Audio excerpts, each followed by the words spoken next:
Vocês não vão ficar muito tempo aqui. Deus vai levar vocês para outro lugar. Maior. Maior do que esse. Mais espaçoso.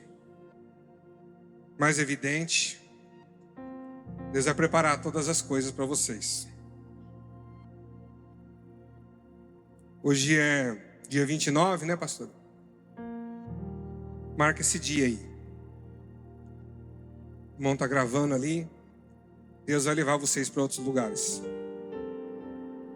E os pastores têm a liberdade de escolher o ponto da cidade que vocês querem estar. Deus vai conceder isso para vocês.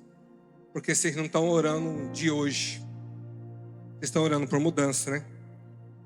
Deus vai trazer umas mudanças. E essas mudanças vai ser bem clara e evidente. Deus vai começar a trazer pessoas com a visão que vão ajudar vocês. Não que não tem pessoas com visão, tem. Mais pessoas que vão agregar. Mantenedores da obra.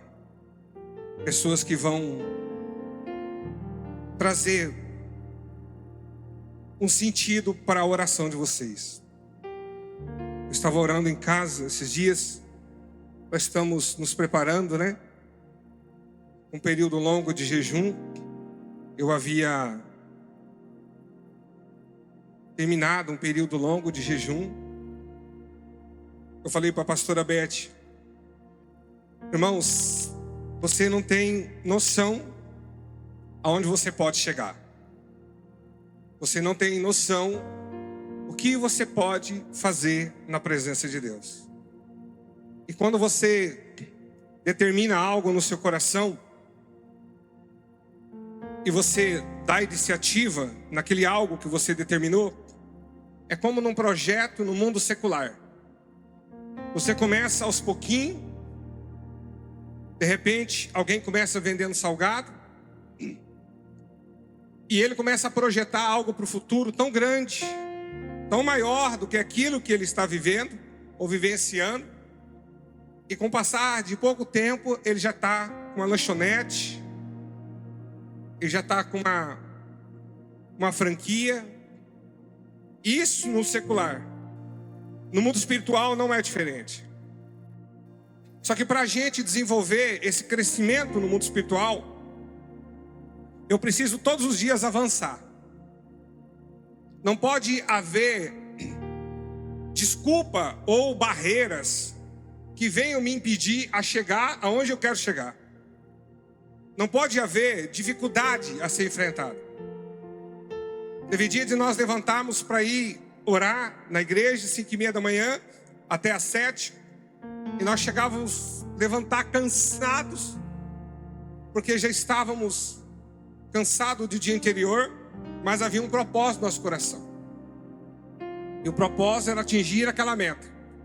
O propósito era chegar num período. O propósito era vencer o nosso corpo. Era ter domínio sobre o nosso corpo. Quando Deus nos formou, Deus nos criou seres tricotômicos.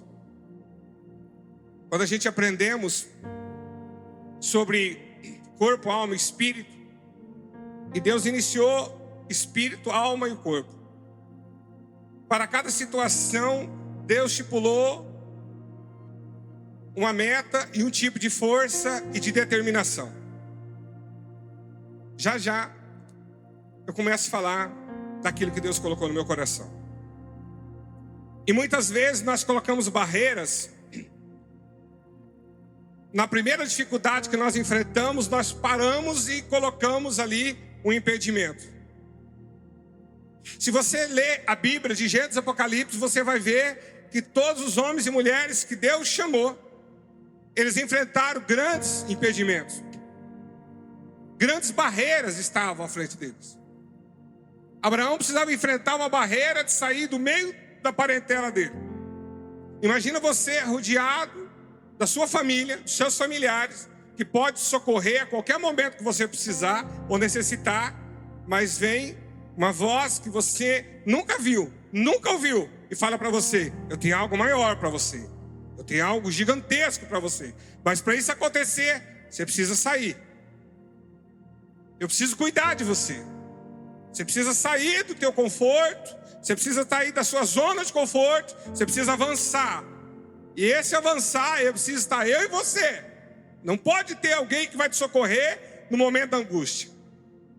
Esse alguém tem que ser eu. Deus passou isso para o coração de Abraão. Aí você imagina Abraão conjecturando da sua mente. Você imagina Abraão chegando para os pais e dizendo: ó, eu preciso ir. E o pai dizendo: mas aqui você tem tudo. Se você precisar de socorro. Que pai não quer o filho do lado? Que mãe não quer o filho do lado? Todos queremos. E ele disse: pai, mas eu preciso ir. É algo maior. É algo maior, mais gigantesco do que eu estou imaginando. Nós estamos vivendo dias onde Deus quer fazer coisas grandes. Coisas gigantescas. Eu falei para a pastora, tem hora que eu fico assim, até com o pezinho no freio, na hora de falar algo, quando Deus manda falar. Porque se de repente você pode se deparar com pessoas que a incredulidade pode vir no instantâneo de você entregar uma palavra. Eu estava ministrando em Atalaia, pastor Ivani, uma cidade pequena também, Atalaia, nosso ministério. Eu estava num tempo de renovação comigo mesmo. Sabe um tempo de renovação? Sabe o tempo dos 7 anos? E você tinha um tempo para você buscar a Deus, para você se conectar, estar conectado com Deus. Eu disse: Senhor, esse período eu não vou ministrar para fora. E ninguém me convidou para ministrar, porque eu havia falado para o Espírito Santo: eu não vou ministrar. Ninguém me convidou para ministrar. Ninguém, nem pessoas que eu ia constantemente, nem conhecidos que a gente fazia ali um intercâmbio. Eu ministrava na igreja dele, ele na minha, ou em Nova Esperança, ou em Paranavaí, ou os amigos. Não, ninguém, parece que esqueceram, pastor Mi, apagaram, mas eu havia falado com o Espírito Santo. Passou aquele período, e a pastora enfrentando um momento difícil também, depois, após uma cirurgia na coluna. Mas Deus trouxe a restauração. E aí o Senhor falou: é tempo agora. Eu disse: Espírito Santo, agora eu vou na sua vontade, no seu querer. Ele respeitou a minha vontade. Deus respeita a sua vontade, irmão. Aprendi isso. Só que Deus dá um tempo para a sua vontade. Há um tempo, há um limite para a sua vontade. Talvez você diz: Senhor, eu não vou pregar, mas até esse ponto eu não vou ministrar aqui. E o Senhor, Ele ouve a tua vontade, Ele atende a tua vontade. Mas chega um momento que a vontade de Deus tem que ser feita. E daí o Senhor começa a falar no nosso coração e dizer assim: agora eu preciso que você se movimente. Eu preciso que você comece a fazer a minha vontade. Porque no Getsêmani Jesus disse: Pai, eu não aguento, passa de mim esse cálice, mas seja feita a tua vontade. A vontade de Deus tem que ser predominante na nossa vida. A vontade de Deus tem que ser predominante. E para viver uma vontade de Deus predominante, eu preciso viver uma vida plena com o Espírito Santo. Andar na vontade do Espírito Santo. Talvez o Espírito Santo te levante pela manhã, você desperta, e ele diz assim: olha, vai em tal lugar e fala do meu amor para aquela pessoa. Fecha teu comércio hoje, não abra, e vá orar. Havia uma pessoa que ele estava procurando serviço há muitos dias, entregando currículo para todo lado. Ele disse: pastor Mi, ora por mim. Eu disse: vou orar. E eu orei, e o Espírito Santo falou assim: fala para ele não sair de casa. Acordar de manhã, orar, ler a minha palavra, ficar meditando na minha palavra na casa dele. Eu disse: Senhor, mas se ele não se movimentar, ele não vai conseguir emprego. Se ele não entregar os currículos, ele não vai conseguir emprego. O Senhor diz assim: as minhas bênçãos seguirão os que crerem. Eu disse: é verdade, Espírito Santo. Eu não estava lembrando dessa parte. E ele ficou na casa dele. E às 9h40 da manhã, bateu palma na porta da casa dele. E ele saiu ao portão e um homem disse assim: rapaz, já tem 2 dias que eu estou vindo na tua casa para te contratar, mas não te encontro. Eram os dias que ele estava entregando os currículos. Eram os dias que ele estava desesperado para arrumar um emprego. E ele diz: eu tenho 2 dias. E eu disse sim hoje no meu coração: eu vou lá hoje. Se ele não estiver lá, eu não vou mais. E o que Deus mandou falar para ele? Fique na sua casa aguardando.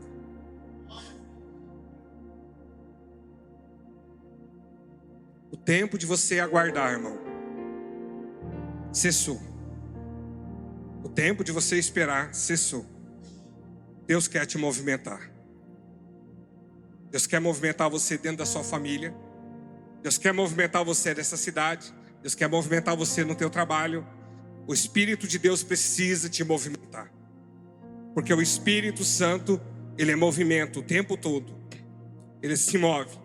Em Gênesis diz que no início, quando a Bíblia começa a relatar, Moisés começa a relatar sobre a criação, sobre as coisas, a Bíblia diz: e o Espírito Santo de Deus pairava, se movia, se movimentava sobre as águas. O Espírito Santo se movimentava sobre as águas, pairava. Ele estava ali. A Trindade estava ali. O Pai, o Filho, o Espírito Santo estava ali. Sempre unidos, num só objetivo, num só propósito. Eles estavam ali. Quando Deus chamou, o Espírito Santo estava ali, o Pai estava ali, o Filho estava ali. A obra consumada, o Espírito Santo estava ali em todo momento com Jesus.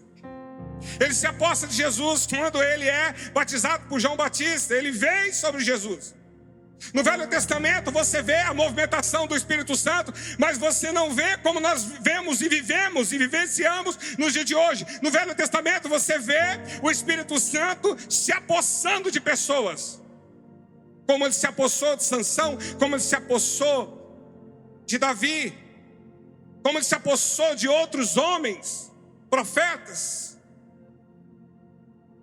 Mas quando chega no nosso tempo, o Espírito Santo se apossa de Jesus. E Jesus precisava deixar o Espírito Santo com a igreja. Então chega aquele momento que você conhece da palavra. Eu vou ler um versículo que está aqui em Efésios, capítulo 6, versículo 10. Efésios, capítulo 6, versículo 10.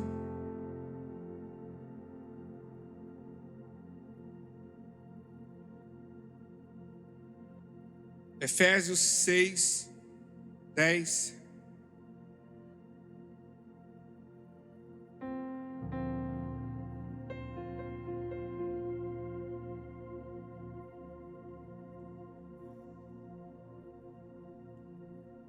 Ele diz assim, Efésios 6:10, a carta de Paulo: no demais, irmãos meus, fortalecei-vos no Senhor e na força do seu poder. Versículo 11: revesti vós de toda a armadura de Deus, para que possais estar firmes contra as astutas ciladas do diabo.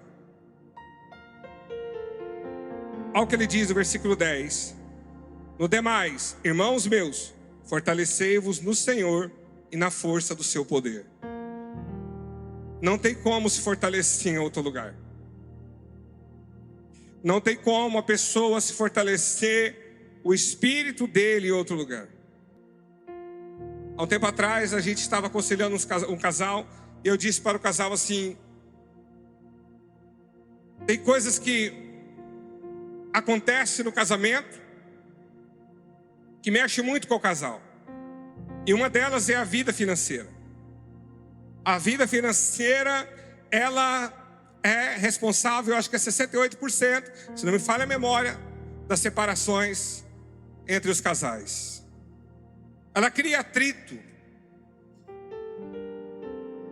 Quando está tudo bem, tem fartura, está tudo maravilhoso, as pessoas não se discutem. Ele vai lá: passa o cartão, mulher, quero comprar, vai lá, passa, pode comprar. Quando as coisas começam a diminuir, racionar, ele diz assim: paga essa luz, para que essa luz? Para que ficar 30 minutos debaixo do chuveiro? Você estava furando poço? Onde você estava? Qual é mecânico? Começa a criar uma implicação em tudo, porque ele tem que economizar, e ele está vendo que está difícil, então começa a criar os atritos. Então é responsável por algumas coisas. Então eu disse assim: se a sua vida espiritual, se a sua vida com Deus está boa, está bem, se você está bem com Deus, tudo vai bem. Tudo vai bem. Porque estar bem com Deus é estar bem com tudo, irmão. Se nós estamos bem com Deus, a nossa caminhada, ela é diferente. Nós passamos a viver uma visão diferente, uma fé diferente. E a pessoa que está caminhando com Deus, está vivendo uma situação, a vida de fé, ele consegue ver o milagre onde muitas pessoas não conseguem ver. Ele consegue ver o agir de Deus onde muitas pessoas não conseguem ver. E uma das primeiras coisas que nós temos que enfrentar é a luta. E pasmem, a nossa luta, a Bíblia diz, Paulo fala que a nossa luta, ela não é contra carne e sangue, nem contra os seres humanos. Mas não tem como, amados, nós implicamos e achamos que a nossa luta é contra a esposa, que a nossa luta é contra o filho, que a nossa luta é contra o pai, contra a mãe, contra o nosso patrão, nosso empregador. Nós achamos que a nossa luta é contra o vizinho que tem o comércio do nosso lado. Ô, miserável, está vendendo um pouquinho mais barato que eu, vai tirar toda a minha clientela. Não é, a nossa luta não é contra ele. Paulo ainda fala que a nossa luta é contra um sistema, principados, potestades, dominadores do sistema. As traduções das Bíblias atuais vai dizer os dominadores do sistema mundial. É aquilo que o mesmo apóstolo Paulo fala no capítulo 12, 1 e 2. Se não sofrer uma metamorfose, uma mudança no nosso entendimento, nós não vamos entender o que é o reino dos céus. Eu estava esse dia ministrando em Mateus 17 sobre a oração de Jesus. E Jesus diz assim para os discípulos: olha, eu estarei lá, né? Não estou com vós, não sou deste mundo, não estou nesse mundo. E eu comecei a ler aquilo em casa, meditando. Eu disse: mas como Jesus está falando que não está mais no mundo, que não é do mundo, e Jesus está junto com os discípulos? Como Jesus está falando que não é do mundo, não está no mundo, não pertence mais ao mundo, e Jesus estava vivinho da Silva do lado dos discípulos? Eu falei: isso me intrigou muito. Será que é a tradução? Então eu fui para outra tradução. Será porque essa Bíblia tem uma tradução diferente? Então eu tinha a Bíblia baixada aqui no hebraico. Então eu falei: então eu vou pesquisar no hebraico para ver qual que é as palavras certas que Jesus estava dizendo. E eram as mesmas palavras. Ele disse: eu não estou mais no mundo. E eu precisava entender. Então eu precisava pesquisar a palavra. E eu precisava orar para que a palavra do Senhor fosse revelada ao meu coração. Porque a palavra do Senhor, por mais que nós venhamos estudar, por mais que nós venhamos pesquisar, mas a palavra do Senhor, ela é revelada. Por isso que tem vezes, amado, que você vai encontrar pessoas simples, indoutos, pessoas que não têm conhecimento, pessoas que não têm estudo, pessoas que não têm faculdades. E quando ele abre a boca para falar de Jesus, é uma bênção. Porque a palavra de Deus é revelada. E o Espírito Santo diz: quando você se desliga totalmente do mundo, quando nada no mundo mais importa para você, quando a única coisa que interessa ao teu coração é fazer a vontade do Pai, você morreu para o mundo. Eu disse: obrigado, Senhor. Eu entendi. Preciso morrer mais para o mundo. Estamos agarrados no mundo. E se nós não entendermos, tem uma palavra que Paulo vem e traz com uma clareza, uma exatidão tão maravilhosa, quando ele fala sobre o Espírito Santo, que ele diz assim: ó, vós não vos embriagueis com um vinho, com a bebida forte, em algumas traduções. Onde produz a contenda, onde produz... E vai, se você for pela palavra, tem um monte de coisas que vai trazer uma tradução.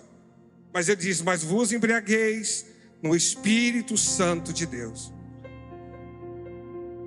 E esse texto,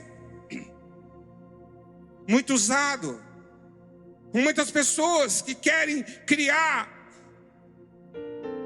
uma narrativa para poder beber. Ele diz, olha, a Bíblia está dizendo que não é para embriagar. Você pode tomar um golinho. A Bíblia está dizendo que não é para você ficar embriagado, mas um golinho você pode beber. Não tem problema. Não é essa narrativa que Paulo está dizendo. Paulo estava comparando o poder de Deus na vida de uma pessoa, a unção do Espírito Santo na vida de uma pessoa que estava cheio do Espírito Santo, com um alcoólatra, com uma pessoa embriagada. Eu comecei a analisar aquela palavra e tentar entender o que Paulo estava tentando transmitir, porque talvez naquela época, para aquelas pessoas, seria uma coisa absurda dizer uma coisa daquela. Mas muitas comparações das coisas espirituais que você começa a ver no dia a dia. Quando você fala do Espírito Santo, vento, sopro, até tem o estudo pneuma, que estuda sobre isso quando você vai estudar. O ar, sopro. Um dia nós paramos no lugar e o pneu do carro do homem estava vazio. Eu disse, olha, esse pneu está igual aquela pessoa sem o Espírito Santo. E ele começou a perguntar, porque você começa a trazer e colocar como Jesus fazia. Jesus usava os acontecimentos em volta da vida de agricultores, pessoas do dia a dia, pastor. Acontecimentos do dia a dia, e trazia uma palavra para poder falar com o povo. Eu disse para aquele homem, olha, tem pessoas que estão vazias assim, sem o Espírito Santo. Não são todos que têm o Espírito Santo. As pessoas que não se entregam a Cristo, as pessoas que não querem viver uma vida com Cristo, eles não têm o Espírito Santo. O próprio Jesus disse, por isso que é muito difícil ter pessoas que insistem em fazer libertação em pessoas que não querem nada com o Espírito Santo. O demônio sai, a casa fica vazia e vem 7 demônios piores. Mas o que faz a libertação, o que preenche a pessoa é o Espírito Santo e a palavra. Amados, cansei de orar e libertar a vida de pessoas através da minha vida, com oração, expulsando demônio. Saía da vida da pessoa, no outro dia ele estava pior.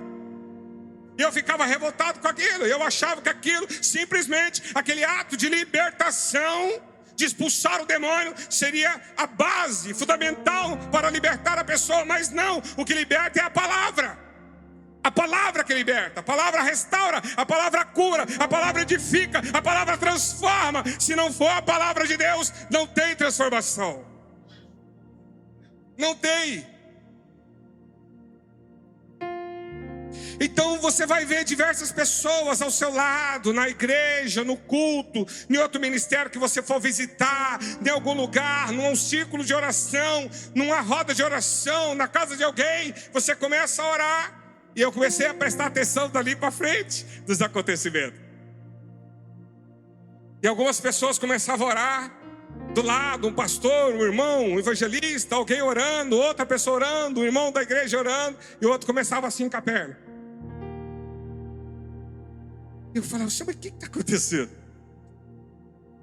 O outro ficava quietinho, e o outro começava, oh, aleluia, glória, Deus maravilhoso, e batia a palma e pulava. E o Espírito Santo disse, está vendo? Para cada pessoa tem um efeito diferente o meu poder na vida dele. Para cada pessoa ele recebe de uma forma diferente. A mesma pessoa que tomou aquela quantidade de álcool, de bebida, de pinga, de cachaça, não sei, mas se embriagou, ele senta e fica quietinho. O outro fica xingando, o outro fica conversando, o outro quer abraçar todo mundo, o outro fica cantando, o outro chora. Há o efeito da embriaguez. A mesma bebida que um tomou e o outro tomou e o outro tomou causa efeitos diferentes na vida das pessoas. Paulo estava tentando ensinar o povo assim. O que era embriaguez? Para a pessoa ficar embriagada totalmente, se sentir um alcoólatra, um embriagado, ele precisa beber todos os dias, todos os dias, todos os dias, todos os dias, todos os dias.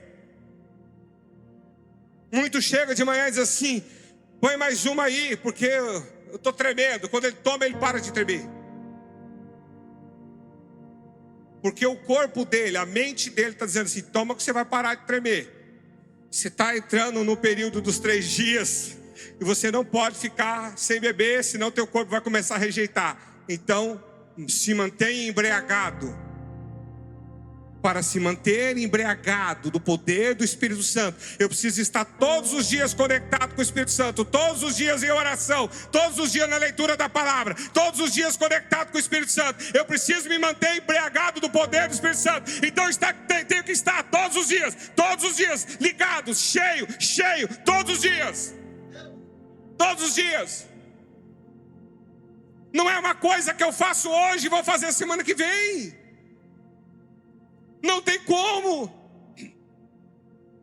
Porque a nossa luta não é contra carne e sangue, é contra potestades. Nós estamos avançando para Cafiara, não temos igreja lá ainda. E um dia eu e a pastora Beth fomos fazer a libertação numa mulher lá, e a mulher era macumbeira. E nós se preparamos, e eu falei para algumas irmãs que foi conosco, eu disse assim: olha, se prepara, jejua. Vamos tirar essa semana para você se preparar, para a gente se preparar. Porque você vai lidar com uma pessoa que está acostumado a receber o demônio. E quando ele está acostumado a receber o demônio, ele pode estar sentado com você, tomando café, e o demônio está falando pela boca dele, e você não perceber. Porque não manifesta como manifesta numa pessoa com violência quando pega pela primeira vez. A pessoa deu liberdade, legalidade no mundo espiritual. E ele veio. Quando nós chegamos na divisão da pista, para cá, Cafiara, para cá, Lupianópolis. Território espiritual. Nós estudamos sobre isso com a pastora Tânia Tereza. Há um território espiritual. E o pecado que mais predomina na cidade é o demônio que age sobre a cidade, demônio territorial. E quando nós fomos cruzar os 2 primeiros pneus do carro, para cruzar a ponte, o carro afogou. Eu disse: o carro é bom, nosso carro, graças a Deus, Deus tem dado condição para a gente revisar ele. E as irmãs: vamos voltar, vamos pedir outro carro. Eu disse: não. Aí o Espírito Santo falou assim: ore. Não tem como você ir para o mundo espiritual se você não viver o mundo espiritual. Não tem como. Talvez você está batalhando com alguém da tua família, irmão, mas não é ele. É seres malignos por trás dele, e você precisa abrir o teu entendimento.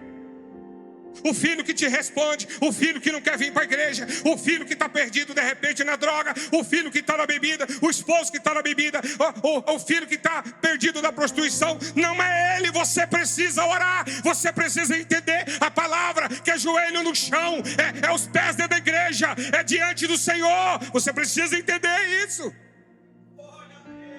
É o mundo espiritual. Eu desci, abri o capô como se fosse um mecânico. Não sei nem onde fica o parafuso da arruela, da parafuseta. Não sei nem onde fica a vela.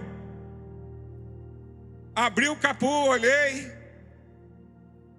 Eu disse: então vamos batalhar. Coloquei as 2 mãos no motor. Eu disse: solta o motor desse carro agora, em o nome do Senhor Jesus. Não estou indo pela minha vontade, mas pela vontade do meu Pai que me enviou.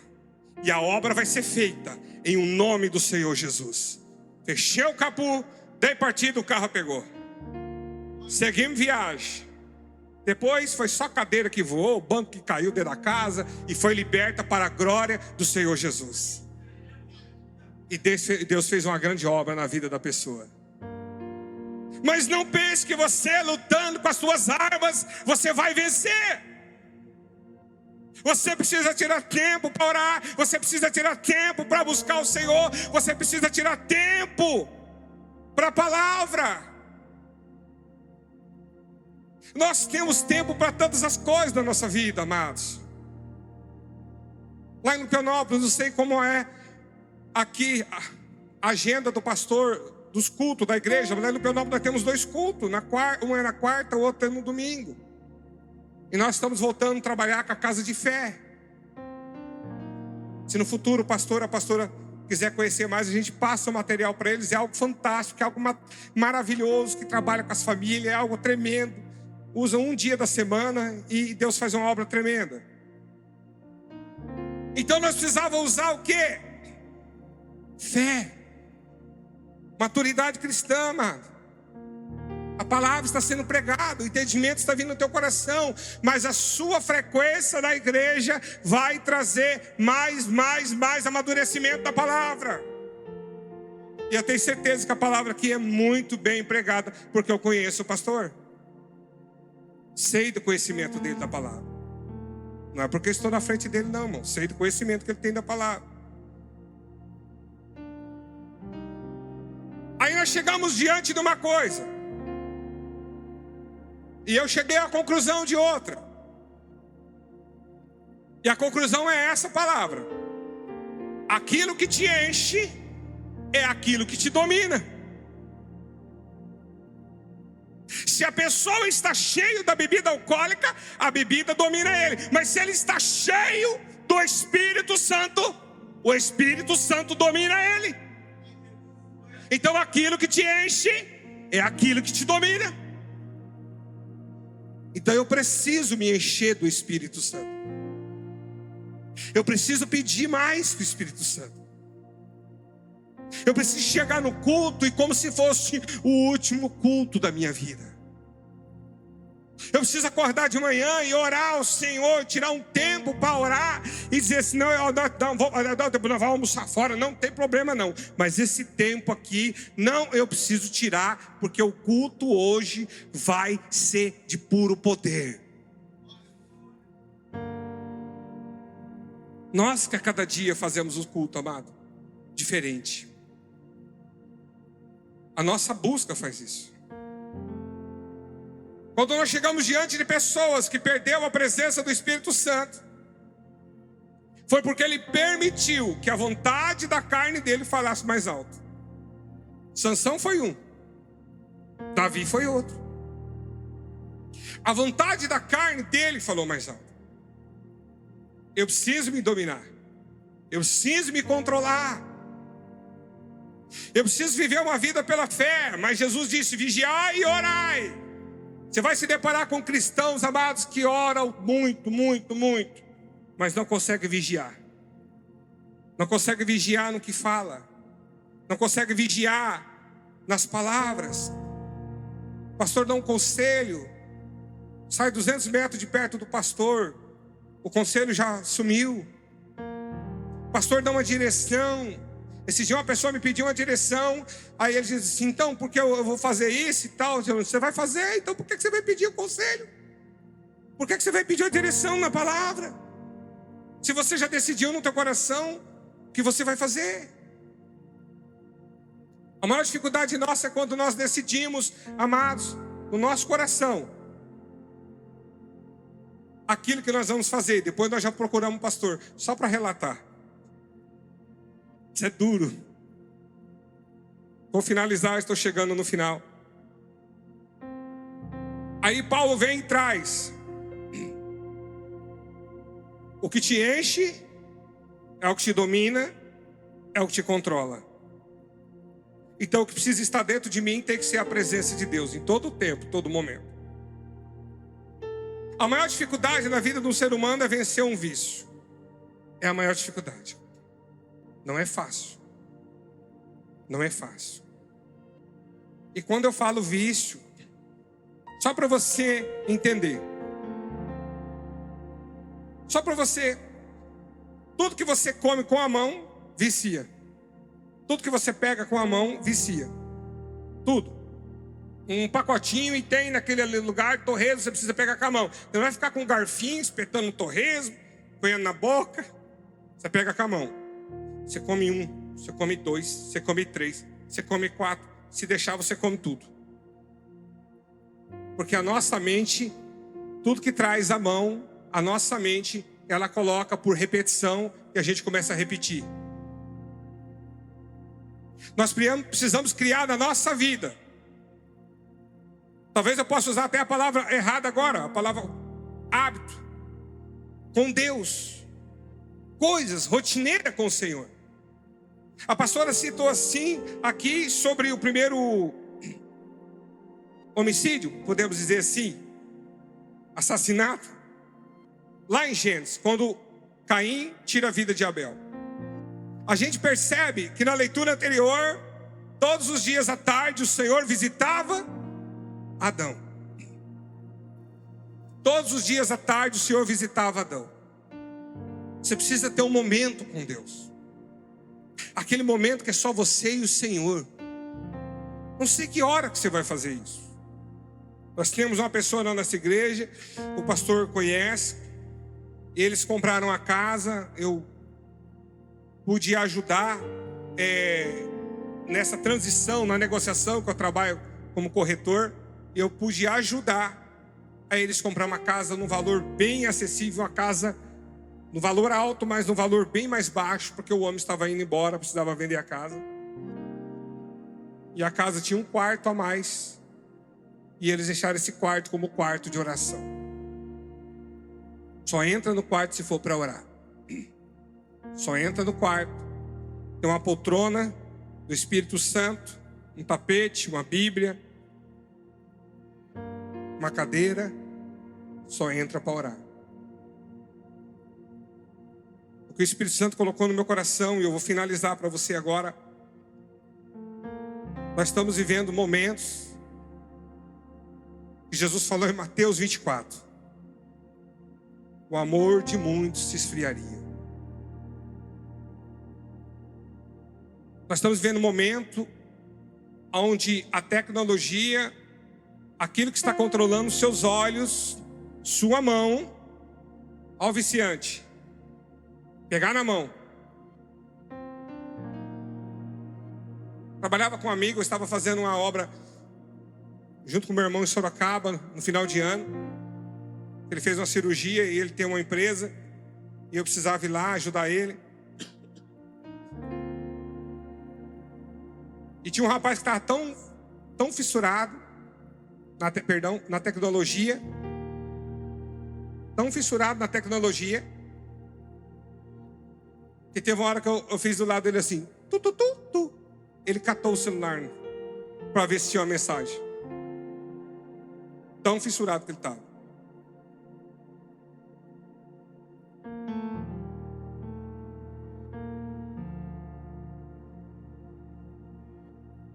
Jesus falou: se a tua mão te escandalizar, arranque e joga fora.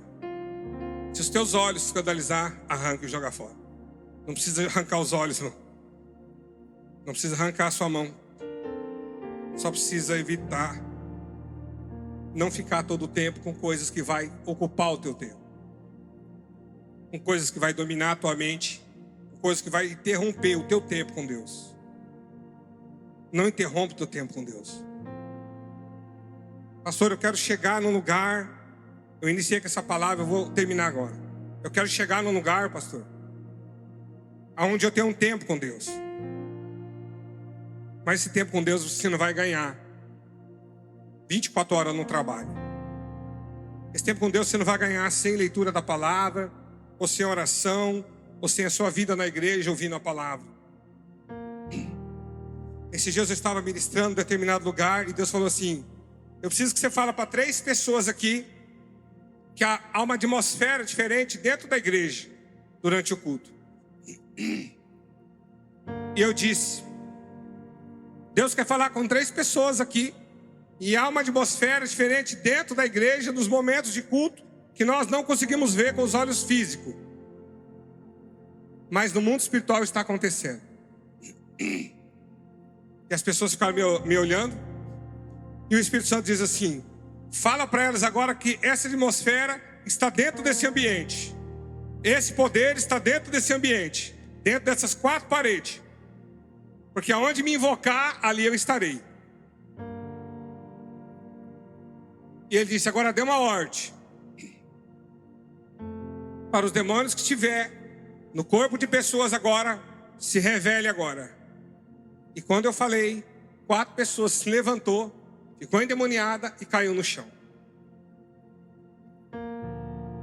Eu não orei pelas pessoas, eu não coloquei a mão nas pessoas, eu não toquei nas pessoas. Eu não fiquei, sai capeta, sai demônio, sai, enxuta não sei o que, Zé Pilantra, Zé não sei o que, eu não falei nada disso. Mas o que aconteceu, pastor? O poder do Espírito Santo que está sendo fruindo dentro da igreja durante o culto.